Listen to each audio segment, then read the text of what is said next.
Morning friends, my dear students, हमने lecture number 13 part number chapter number 5 के part number 1 में कारक के बारे में पढ़ा था कि कारक किसे कहते हैं। चैप्टर नंबर 6 हमारा है संज्ञा के विकारक तत्व। विकारक तत्व में लिंग वचन कारक, कारक में हम कर चुके थे कि कारक किसे कहते हैं, कारक विभक्ति क्या होती है, कारक विभक्ति की तालिका हमने देख ली थी। तो स्टूडेंट्स, जैसा कि हमने कल बताया था कि हम जैसे कर्ता कारक के 8 भेद होते हैं उनके बारे में जानेंगे।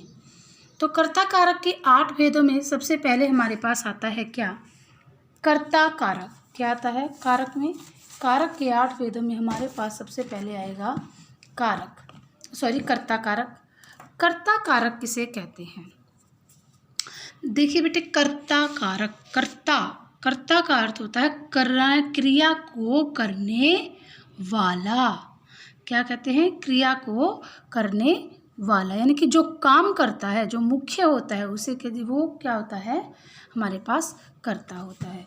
तो देखिए इसमें डेफिनेशन मैं आपको बता देती हूँ स्टूडेंट्स, क्या होगी। देखिए स्टूडेंट्स कि कर्ता कारक, देखो बेटा, कर्ता का अर्थ है क्रिया को करने वाला। कर्ता का अर्थ है क्रिया को करने वाला। जिस शब्द से क्रिया के करने वाले का पता चलता है, जिस शब्द से, ठीक है, जो शब्द होगा उससे ये पता चले कि ये काम करने वाला है, उसे हम क्या कहेंगे? कर्ता कारक कहते हैं। कर्ता पद मीन्स जो कर्ता है वो क्या होगा? संज्ञा या सर्वनाम होता है। जैसे नाम आता है कि मोहन खाना खाता है, सीता गाना गाती, तो सीता क्या व्यक्ति है, तो क्या हुई? वो हमारे पास संज्ञा हुई ना, सर्वनाम। वह खाना खाता है, वह विद्यालय जाता है, तो वह क्या है यहाँ पर? सर्वनाम, ठीक है ना। मैं स्कूल नहीं जाऊँगा, मैं यहाँ पर क्या हुआ? सर्वनाम शब्द हुआ, तो वो क्या हुआ? क्रिया को कर रही हैं, ठीक है ना। देखिए उदाहरण में, श्याम पुस्तक पढ़ता है, यहाँ पर प्रसर्ग यानी कि जो कर्ता का चिन्ह होता है वो ने होता है। कारक कर्ता कारक की विभक्ति होती है कर्ता ने। श्याम पुस्तक पढ़ता है, यहाँ पर पुस्तक जो पढ़ रहा है वहाँ पर ने शब्द नहीं लगा, आप कहोगे तो नहीं है कि इसमें ने नहीं है, तो क्या कौन सा कारक हो गया? क्योंकि भूतकाल क्रियाओं में ही ने लगता है, अन्य कालों में नहीं लगता। तो देखिए बेटे, श्याम ने पुस्तक पढ़ी, श्याम ने पुस्तक पढ़ी, तो यहाँ पर कर्ता कौन हुआ हमारे पास? श्याम। तो ये क्या कौन हमारे पास? कर्ता कारक, काम करने वाला। तो क्लियर हुआ कि जो भी कार्य को करने वाला होता है उसे हम क्या कहते हैं? कर्ता कहते हैं। जिस शब्द से क्रिया के करने वाले का पता चलता है उसे हम क्या कहते हैं? कर्ता कारक कहते हैं। अब बढ़ते हैं बेटे हम कर्म कारक की तरफ। कर्म यानी कि काम करना। कर्म का क्या मतलब हुआ? काम करना। वाक्य में जब क्रिया का फल कर्ता पर न पड़कर कर्म पर पड़ता है तब कर्म कारक होता है, और इसका विभक्ति चिन्ह क्या होता है? को होता है। क्या होता है? को। अब देखिए बेटे, कहते हैं कि कर्ता पर न पड़कर, जैसे श्याम पुस्तक पढ़ता है ना, तो यहाँ पर जो श्याम है इस पर नहीं पड़ेगा हमारा फल। फल का मतलब इस पर असर नहीं होगा। श्याम पुस्तक पढ़ता है या वह पुस्तक पढ़ता है, जैसे हमारे इसमें आगे वह पुस्तक पढ़ता है, तो इसके अंदर हमारा जो प्रभाव है वो पुस्तक पर पड़ेगा। जैसे वह कौन हो गया? कर्ता।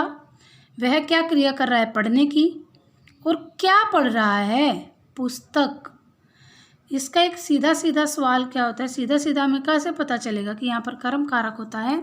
सीधा सीधा यहाँ पर हमें तब पता चलेगा बेटे कि जब भी हम, देखिए यहाँ पर ये कर्म कारक की पहचान आपको लिखकर दिखाई हुई है। कर्म कारक की पहचान करने के लिए मुख्य क्रिया के साथ क्या लगाकर अगर प्रश्न किया जाए तो उसका उत्तर जो निकल कर आता है वही क्या होता है, हमारे पास कर्म होता है। जैसे वह पुस्तक पढ़ता है, वह कर्ता हो गया हमारे पास, क्रिया क्या होगी, पढ़ना। और क्या पढ़ता है, वह पढ़ता है क्या, पुस्तक। तो यहाँ पर जो पुस्तक है वो हमारी क्या आ गई, कर्म आ गई। एक और सेंटेंस मैं आपको लिखकर दिखाती हूँ, देखिए कि राम ने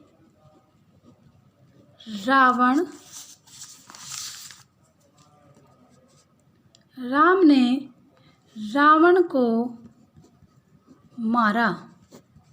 ठीक है, अब देखिए राम कर्ता हो गया, क्रिया क्या की, राम यहाँ पर क्या हो गया हमारे पास, कर्ता। क्रिया क्या की, मारने की। राम ने, ये कर्ता हो गया, राम ने मारा किसे, प्रश्न का उत्तर आया किसे मारा, रावण को। तो रावण हमारे पास क्या है, यहाँ पर कर्म है। क्लियर हुआ सभी को।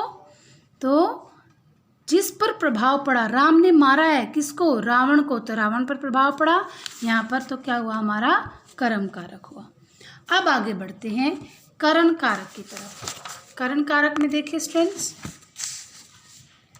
करण कारक, करण का अर्थ होता है साधन। करण का अर्थ क्या होता है, साधन।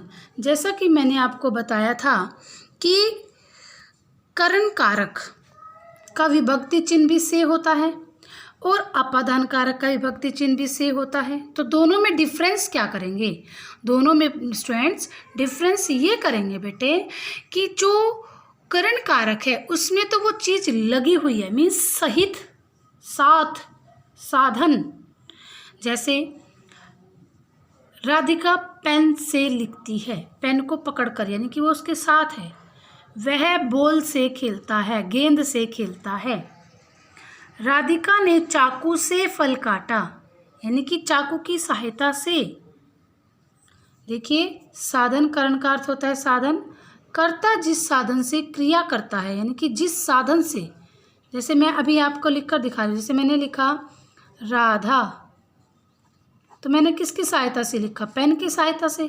तो ये भी क्या है, हमारे पास एक साधन है, इससे हमने क्रिया की है नाम लिखने की। तो ये क्या हमारे पास करण कारक है। ठीक है, तो देखिए करण का अर्थ होता है साधन, कि जिस साधन से क्रिया की जाती है उसे क्या कहते हैं, से या के द्वारा इसका विभक्ति चिन्ह होता है। उदाहरण, मैंने चाकू से सेब काटा, तो इसमें क्या हुआ, चाकू सेब काटने का साधन है।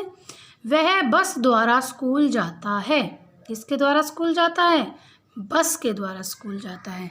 तो क्लियर हो स्टूडेंट्स, यहाँ तक हमने किया करण कारक।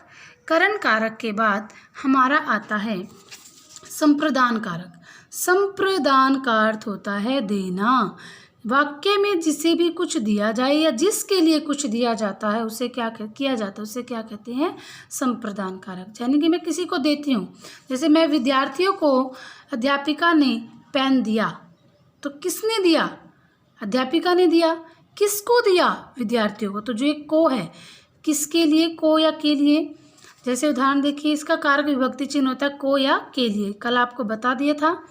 भिखारी को खाना दो, किसको खाना दो, भिखारी को। रोगी के लिए दवा लाओ, दवा लाओ किसके लिए, रोगी के लिए। यहाँ पर ये क्या है, संप्रदान कारक। तो स्टूडेंट्स आज हमने 4 कारक के भेदों के बारे में पढ़ा है, बाकी के 4 हम कल करेंगे। आप कंफ्यूज ना हो, इसीलिए हम थोड़ा थोड़ा करेंगे लेकिन अच्छे से करेंगे। आप सभी जो ये काम किया जाता है इसको फिर नोटबुक में कर सकते हैं और करना है, कर सकते नहीं, करना है और आपको लर्न भी करना है। इस संकट की घड़ी में बैठकर, अपने घर पर ही बैठकर अपनी स्टडी करनी है ताकि हमारा कोई लॉस ना हो। Thank you and have a nice day.